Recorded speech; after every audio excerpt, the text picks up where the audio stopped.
Welcome back to Banging the Can, the Houston sports show that does not apologize for championship rings and tings, presented by Bolen Media. I am Ross Bolen, and I am still not used to having stressful Sundays with the Texans, even though an undeniable pattern has formed over the last several weeks. My God, that was brutal. Granted, the anxiety and suffering are easier to swallow when we win, which thankfully we did. Our now 7-5 Texans beat the Denver Broncos 22-17 on Sunday in a win that should largely be credited to the Texans defense, which, when healthy, like they were this week, is proving to be incredibly stout. Going into this one, the Broncos had a 5-game winning streak going and seemed to be turning their season around, really grabbing the attention of the NFL and NFL fans. And after last week's miserable loss to the Jaguars, that, again, should have been a win, Texans fans really needed this game to go well. And the Texans defense ensured that it did. Will Anderson Jr., that was his best game yet, right? Best game of his young NFL career in his rookie season. He fit the bill of sale we all read when he was drafted number 3 in last year's NFL draft.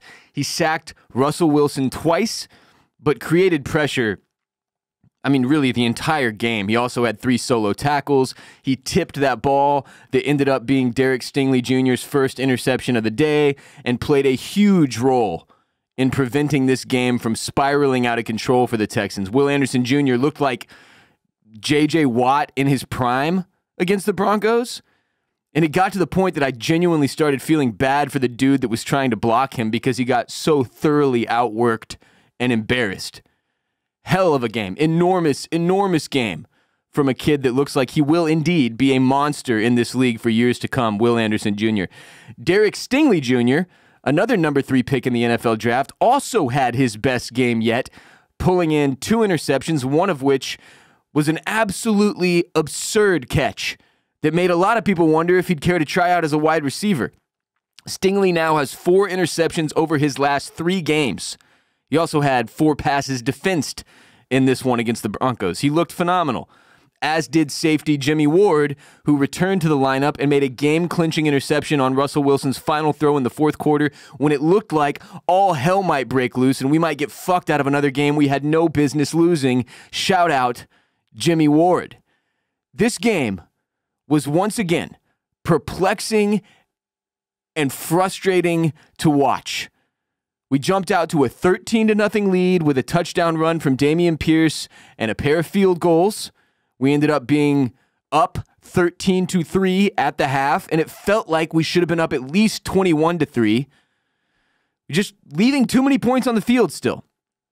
The offense seems discombobulated at times, and it's like the play calling is counterintuitive to getting C.J. Stroud in a rhythm early, which makes absolutely no fucking sense to me at all. I need Bobby Slowick to be better. I don't know how many weeks in a row I can say this, but I understand the hype around him as an offensive coordinator. I understand that a lot of people are giving him a lot of credit for C.J. Stroud's success thus far in his rookie season, Bobby Slowick. But there are too many moments where I'm like, what the hell was that?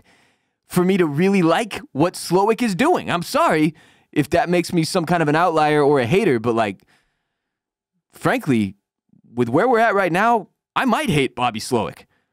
I feel like he's more detrimental than he is deserving of credit for the way things have gone offensively for the Texans. But granted, I am not a football professional. All right, this is just the opinion of one man sitting on his couch, devotedly watching every single snap the entire season long. We had another field goal in the third quarter to go up 16-3. And then the Broncos answered with a touchdown, and shit started to feel really, really shaky because all of a sudden it was a 1-score game. We were up 16-10. Fortunately, Nico Collins was back to being an absolute monster out there. He had 12 targets, 9 catches, 191 yards, and a touchdown. Both Collins and tight end Brevin Jordan, who was only in due to injury to Dalton Schultz, averaged more than 20 yards per catch, which takes me back to the Bobby Slowick thing. When, look, I understand the importance of establishing the run game. I understand the importance of having a dynamic offense that can both run the ball and pass the ball. I understand it even further when you're trying to protect a rookie quarterback with an offensive line that has been week to week, right? But it still felt like we spent too much time, especially early on, but even later in the game, trying to establish the run game. Like CJ went 16 for 27 for 274 yards and a touchdown, but he had like 8 completions per half. And that doesn't feel like enough for a guy that's clearly one of the most talented throwing arms in the entire National Football League. Again, I get it, but at the same time, I really, really don't. Like, we've seen the results when you just put the ball in his hand and let him throw it 35 times. Why we're getting away from that, I assume, is in an effort to establish more of a balance offensively, but the way Bobby Slowick has gone about it has left me scratching my head, and I don't know what else to say. It's been weird. CJ did leave the game at one point to be checked for a head injury. He obviously returned pretty quickly after being assessed in the tent, but while he was out, the neck, otherwise known as Davis Mills, came in and converted a first down with a nice pass. The neck! Credit to the neck. That was great to see. He's a solid backup QB, Davis Mills. I'm very happy to not have to be watching him as our starter, though. CJ Stroud also had a couple of passes that I know he wants back. He overthrew 2 wide-open receivers, one of which almost definitely would have been a touchdown in the second half, and that was tough. He also got into a kerfluffle with Broncos linebacker Alex Singleton. This was a weird moment in the game. Like, Singleton, the play gets blown dead, I think because of a false start, and Broncos linebacker Alex Singleton comes bursting through, and he kind of shoves CJ Stroud. CJ took issue, immediately turned around and confronted him, and it turned into like a little shouting match, helmet to helmet, yelling at each other, that caused a flag to be thrown, and a personal foul was called on Singleton that I'm not sure this was entirely warranted. Like, yeah, he put his hands on CJ, but he didn't exactly throw him to the ground. I know CJ took it as disrespect. I don't blame CJ for his response at all. But for there to be a 15-yard penalty on the play seemed like a little bit much. Obviously, as Texans fans, we will take it, especially considering all that's gone on with the referees for us this season, more of which I will get to in a bit. We ended up scoring a touchdown on that possession instead of facing a 4th and 7 and likely kicking a field goal. So thank you, Alex Singleton. I appreciate that. So yeah, Stroud effectively gave us an extra 4 points by getting pissed off about what Singleton did there. The referees once again tried to fuck us out of this game. There is no other way to put it. All right, we all know what happened against Jacksonville last week. That was tough. That was very, very tough to watch. Calls went terribly wrong for both the Texans and the Jags. Obviously, we Texans fans feel like we got screwed a little bit harder. There was a couple more calls that went wrong against us than them, and as a result, we lost the game. But that play in this Texans-Broncos game on Sunday, where there was a clear-cut fumble and recovery for a touchdown by our defense that got called a dead ball because apparently the refs deemed that progress had been stopped when the dude was still fighting for yardage. It was a bang-bang deal. I about ripped my TV off the fucking wall and threw it out the window. What the hell was that? The NFL has got to be better. This is getting out of control. And I know I've had a lot of NFL fans that, for whatever reason, tune into the show and are not Texans fans, saying, like, there are other games where the officiating was total and utter nonsense as well. I'm aware. I watch a lot of other games that aren't ours. And obviously, I take it a lot more personally when it's a Texans game. But this is like a league-wide issue at this point that is rearing its ugly head every single week with these fucking officials making boneheaded calls. I don't know if the answer is like making more things reviewable or what, but like this one was so blatant, like so obvious. if you've watched any amount of NFL football in your life, you watched this play and went, wow, good for the Texans defense picking up a touchdown. I mean, I've said it already. The defense carried us this game. But they really carried us even more than they're getting credit for because they had 6 points taken off the board right here for absolutely no fucking reason. This game did not need to be as close and as stressful and sweat-inducing as it was. We had it in the bag. From really start to finish, we owned the Broncos. But you don't see that on the scoreboard, and you didn't feel that if you were watching the game unfold because the referees, once again, bent us over a barrel and showed us the 50 states. That was 6 fucking points, man. How are you going to take away a touchdown on some bullshit like it was a terrible, terrible call. There's no way Broncos fans can even defend that. That was clearly a guy making a football move, fumbling, coughing it up. Defense recovers. Great play for 6 that we don't get. Bullshit. Absolute bullshit. The other awful thing to happen this game was Tank Dell's injury. Out for the season. Broken ankle, one of the bones down there near the ankle, part of the ankle. I don't know. I'm not a doctor. The question everyone watching was asking was, what the hell was he doing in that pile in the first place? Why was he this close? Like, we were inside the 5 running the football, I believe on the play that was a Dameon Pierce touchdown. Yes, and we go from what should have been a celebration to holy shit, we just lost what arguably our number 1 receiver, arguably the best rookie wide receiver in the league because he got rolled up on. And look, this guy's 5'10", 165 pounds. So I was right there with everybody else asking, like, what the hell was he doing in there?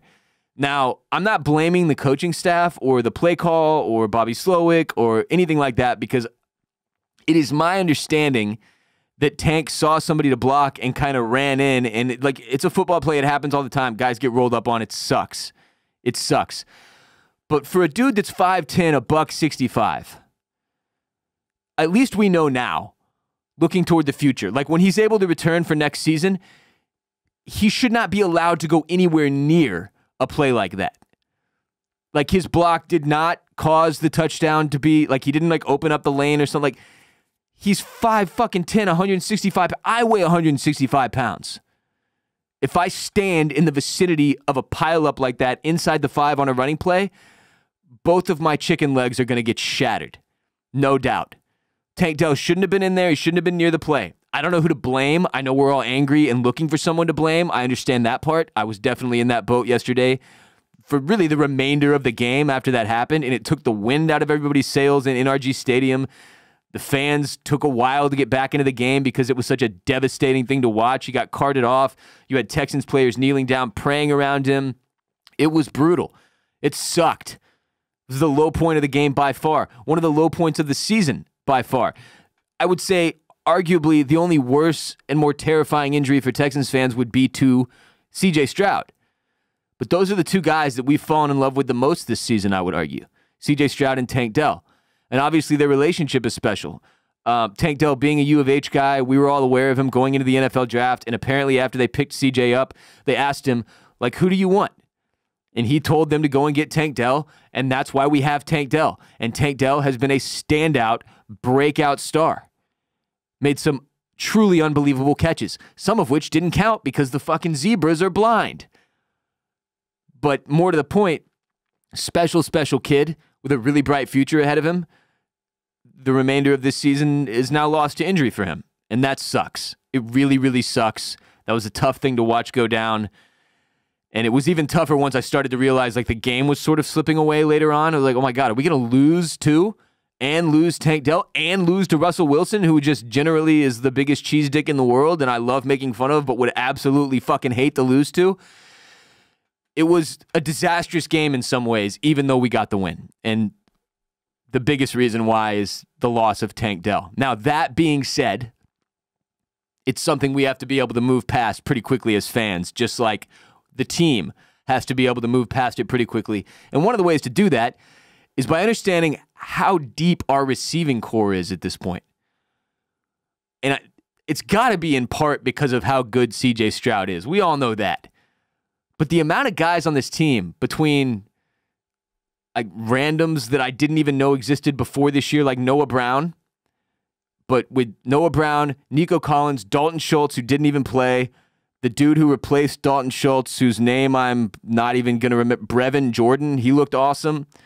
Like, we've got a lot of guys who can catch the football. Robert Woods did a great job blocking. I don't think he had many catches, if any, but he made a few clutch plays as a blocking wide receiver in this one. The receiving room is deep. We've got a lot of guys who can catch. We're going to be okay as we continue down the road to making a playoff push here. But still, it obviously hurts a lot to lose Tank Dell.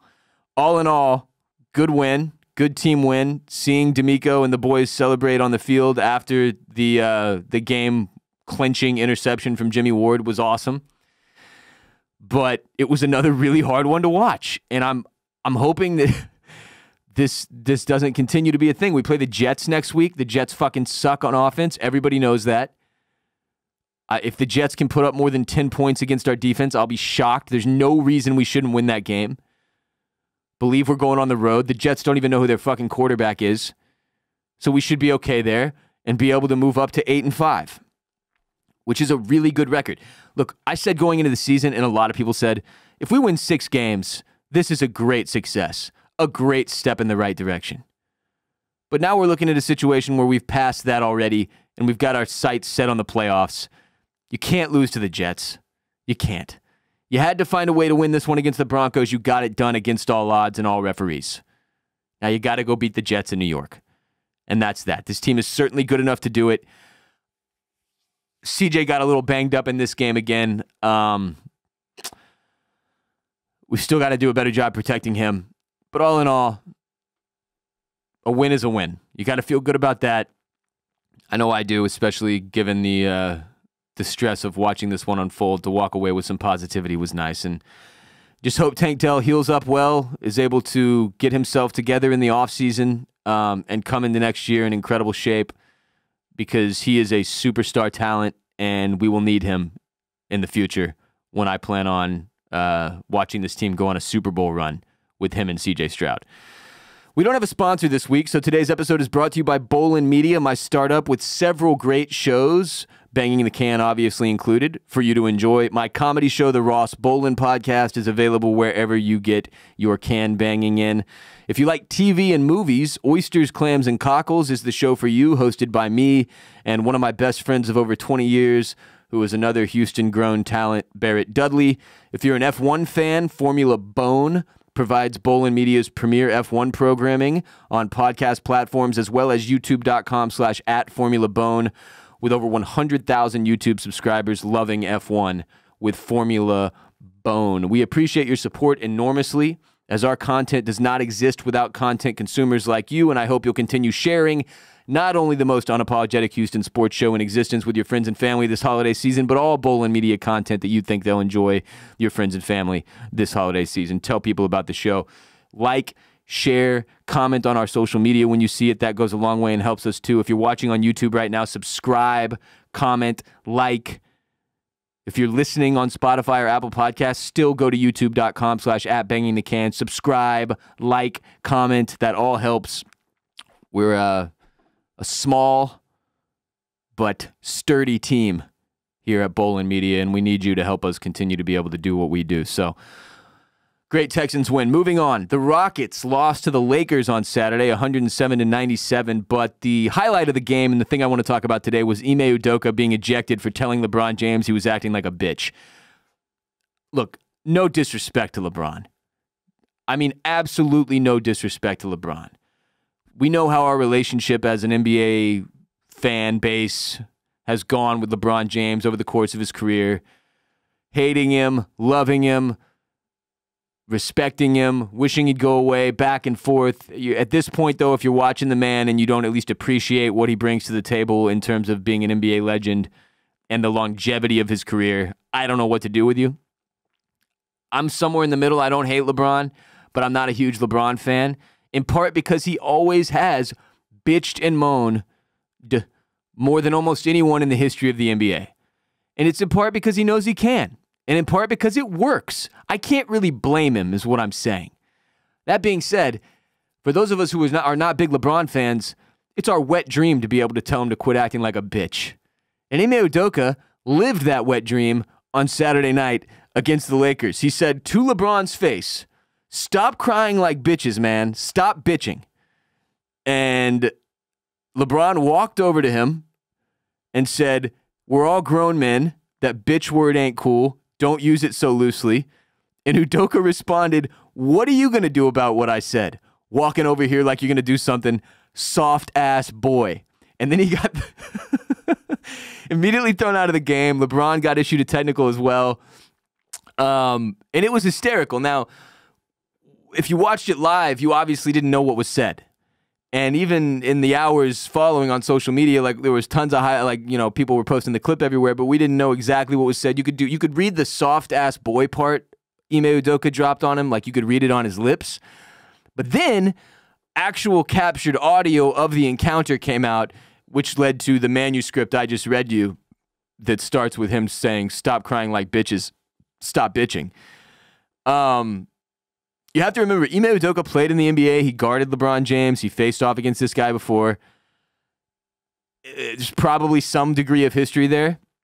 But also, I just think as a basketball fan, when you're watching a game, especially if you're a coach on the bench who's trying to get a win, and this dude and his team in the Lakers, who are very much looked at as like one of the pets of the NBA and by Adam Silver, and they do get, a certain level of star treatment, and certainly LeBron has his entire career, and deservedly so. I'm not saying he shouldn't, but I am saying it's frustrating to watch him every single dead ball go up to a referee and beg for a call or talk about how he should have gotten this or that or how he got fouled 6 possessions ago. He just never stops. He's fucking relentless the way this dude attempts to influence the officiating during the games. And Ime Udoka took issue with it and told him to stop bitching. Told him to stop acting like bitches. As derogatory as that may be, I also find it to be completely acceptable personally and hilarious. It obviously sucks he got ejected and we lost, but all things considered, if you're going to get a loss, at least have your coach get ejected for calling LeBron James a bitch and telling the Lakers to stop acting like bitches. It makes it almost worth it. Almost. The Rockets still look good. It's going to be a long season. They've got a lot of time to continue developing, working on the chemistry, getting the young guys to take the next steps we are all looking forward to seeing them taking. Jabari Smith Jr., Jalen Green included, and Cam Whitmore, I believe, has joined the team from the Ignite or whatever, so maybe we'll see if he can get some minutes in. An exciting Rockets season still, although a couple of rough losses against the Nuggets and Lakers over the past week. Now, to turn our attention to the Astros for a moment, a lot of news over the past several days regarding Alex Bregman and the team's plans to pursue or choose not to pursue Alex Bregman following the 2024 season, which will obviously be his last under contract before he becomes a free agent, barring some kind of shocking surprise contract extension from the Astros in the next several weeks. But a report from USA Today's Bob Nightingale, who, if you follow Major League Baseball, is a pretty reputable guy who gets his inside scoops and gets them correct, says, quote, "The Houston Astros have no interest in trading third baseman Alex Bregman, but have privately resigned to losing him in free agency in a year, realizing it may take $300 million to keep him." And it says, the money they'll spend is making sure that Jose Altuve stays with the Astros for life. Look, if you follow the Astros closely enough, you're aware Jim Crane does not give out these 8, 10-year, $300 million contracts that some of these guys like Springer or Correa or Bregman necessarily want to go after. And if you're picking between either re-signing Bregman or ensuring that you're able to keep Jose Altuve for life, for the remainder of his Major League Baseball career, I don't think that's all that difficult of a decision. I don't think it's one that even Bregman would misunderstand. And Bregman has to know that if he wants to go out and get that bag, that, first of all, none of us who are actually good, intelligent fans will judge him for it. But also, this decision is being made because Jose Altuve is the cornerstone of the greatest dynasty in the history of this franchise and also one of the greatest dynasties in the history of Major League Baseball over this 8-year run. 7-year run, whatever it is, 7 consecutive ALCSs. So it's another situation that stinks, but it's one that you kind of have to accept, both as an Astros fan and as somebody on this team. Like, it is a business. There are strategic decisions that have to get made. And as I've said time and again, Jim Crane has earned the right to run this thing the way he sees fit. Like, I know we've all maybe established a little bit more concern over the past season and a half, ever since the 2022 World Series win, the firing of James Click, operating without a general manager for a bit in the offseason there, bringing in Dana Brown, making some questionable decisions with Rafael Montero's contract, with the signing of Jose Abreu, the latter of which really seemed to pan out, in my opinion. I feel like we're casting more doubt on Jim Crane than we have in 8 years. And as a result, the conversation that sprung up over the past couple weeks regarding the potential of trading Alex Bregman and all of the hoopla that ensued on Twitter as a result, with Astros fans either arguing for trading him or against, I would say that if you suggest we trade Alex Bregman, you should be shot. That's an absurd notion to me, personally. I think he's one of the best third basemen in the league. This guy has also been one of the cornerstones of our franchise during this 7-year dynasty. And, I mean, he's just like a notch below Altuve, right? So, like, it is what it is. A decision has to be made. If you have to find a way to make the money work for a couple of these guys that we've got coming into free agency after 2024, you got to do what you got to do. Will I miss Bregman? Absolutely. It would be a devastating L. But we've also gotten used to having to do this as Astros fans. You know you got to watch guys that you didn't necessarily want to walk.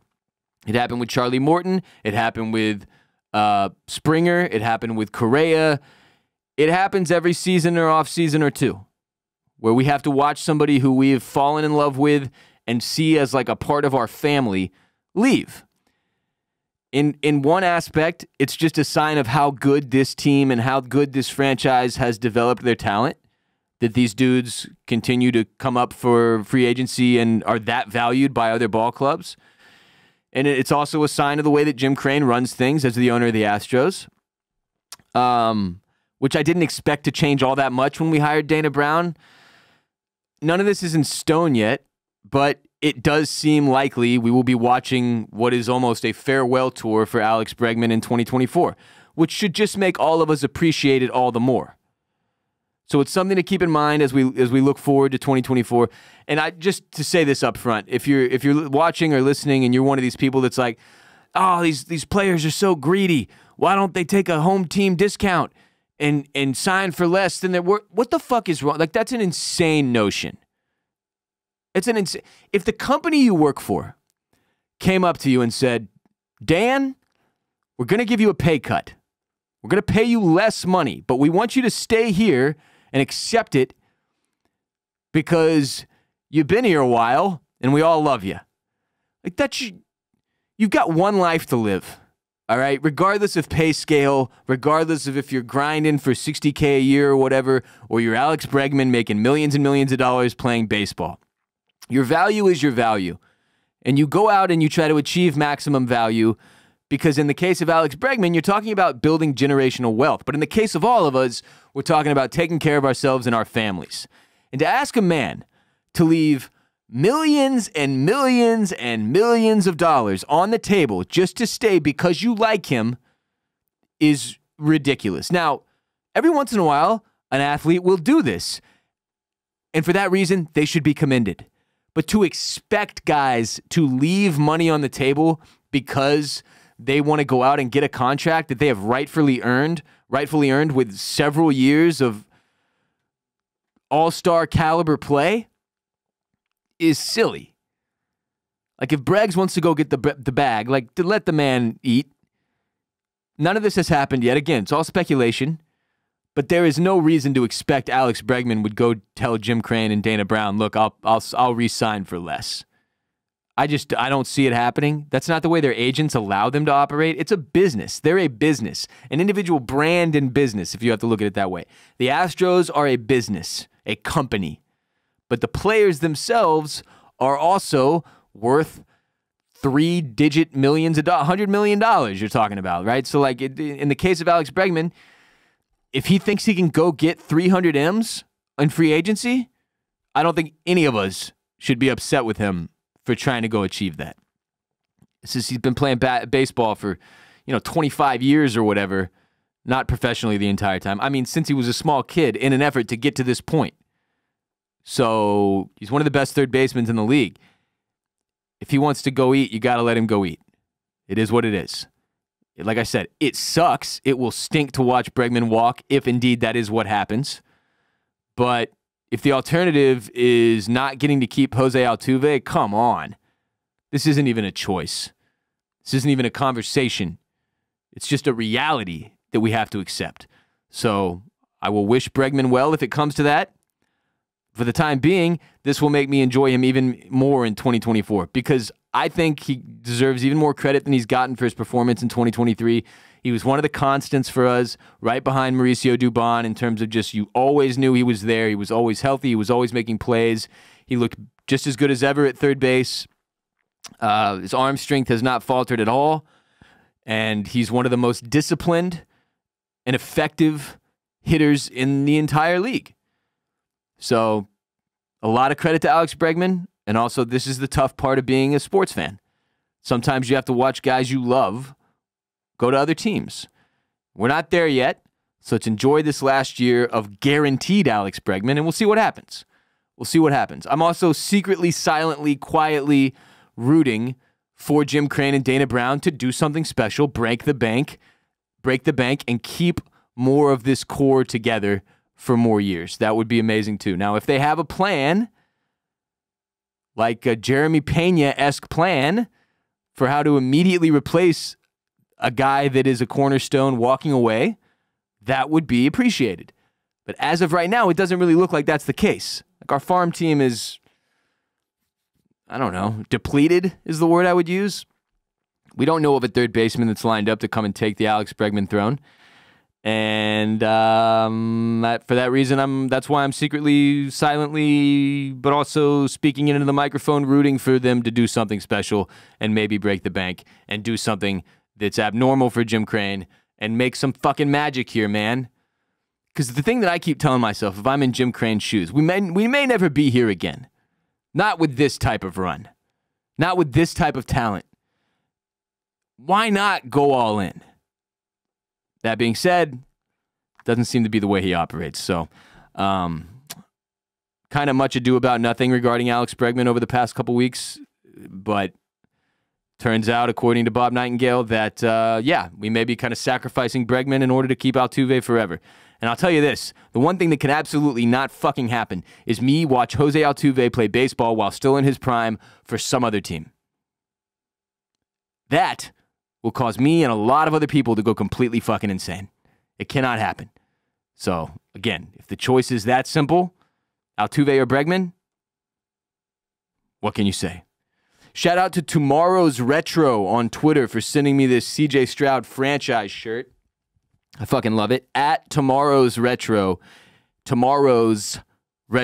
on Twitter to check out the merch they've got. I appreciate y'all. Thank you for sending it to me. That will do it for today's show. But remember, every episode of Banging the Can is available on youtube.com/@bangingthecan. Go subscribe. If you're already watching here, subscribe button is below. Click it, comment, like, share with your people. It's also available on Apple Podcasts and Spotify and the major podcast platforms. But we do most of our damage on YouTube. That's where we've been growing. That's where we've been showing. Go to youtube.com/@bangingthecan and subscribe. And thank you to those of you who are already there watching today. It means a lot. On that note, please share the most unapologetic Houston sports show in existence with your friends and family this holiday season. Tell your uncle that loves the Texans about the show. Your cousin who loves the Astros about the show. Your other cousin who loves the Rockets about the show. Just tell your people about the show. It means a lot. Thank you. Check out my media startup, Bolen Media, at bolenmedia.com. My comedy show, The Ross Bolen Podcast, wherever you are banging the can. Follow us on TikTok, @bangingthecan, as well as Instagram and Twitter, @bangingthecan, for clips of the show and more. If you want in-game coverage, I usually live tweet or X during Texans games and Rockets games that I'm watching, which is most of them, @bangingthecan on Twitter or X. I'm Ross Bolen. You can follow me on Twitter or X and Instagram at WRBolen, at WRBOLEN. I'll be back soon. Texans, Jets on deck. Until next time, H-Town, stay down.